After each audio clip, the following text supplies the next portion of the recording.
আসসালামু আলাইকুম। আপনাদেরকে আজ নতুন একটা মাখা করে দেখাবো। আপনারা দেখে হয়তো বুঝতেই পারছেন এটা কি। হ্যাঁ, এটা হলো মিষ্টি আলু।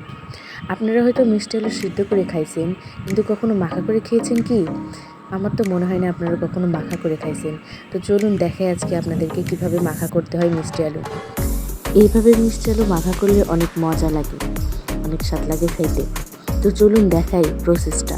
প্রথমে মিষ্টি আলুগুলো ভালোভাবে ধুয়ে নিয়ে এভাবে ছিলে নেব।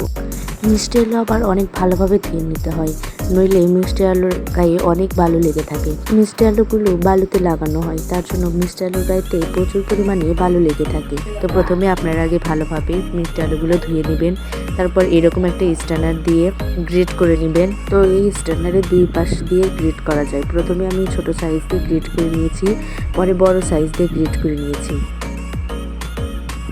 চাইলে আপনারা ছোট বড় দুইটাই করতে পারেন, তবে আমি ছোটটাও করে নিয়েছি কিছুটা, বড়ভাবেও করে নিয়েছি কিছুটা।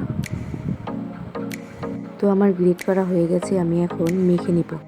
তো আমি এখানে দিয়েছি লবণ, আচার, আপনারা যে কোনো আচার দিতে পারেন। আমি দিয়েছি বড়ির আচার, মরিচের গুঁড়া, ধনিয়ার গুঁড়া আর সামান্য একটু তেল দিয়ে মেখে নিয়েছি। খেতে অনেক মজা হয়েছিল। যদি আপনাদেরকে ভিডিও ভালো লাগে তাহলে আপনারা ট্রাই করে দেখবেন এবং কমেন্টে জানাবেন কেমন লেগেছে খেতে। আজকের মতন বিদায় জানাচ্ছি, আল্লাহ হাফেজ। আবারও নিয়ে আসবো নতুন কোনো কিছু মাখার ভিডিও নিয়ে। তো আপনারা ততদিন ভালো থাকবেন, আল্লাহ হাফেজ।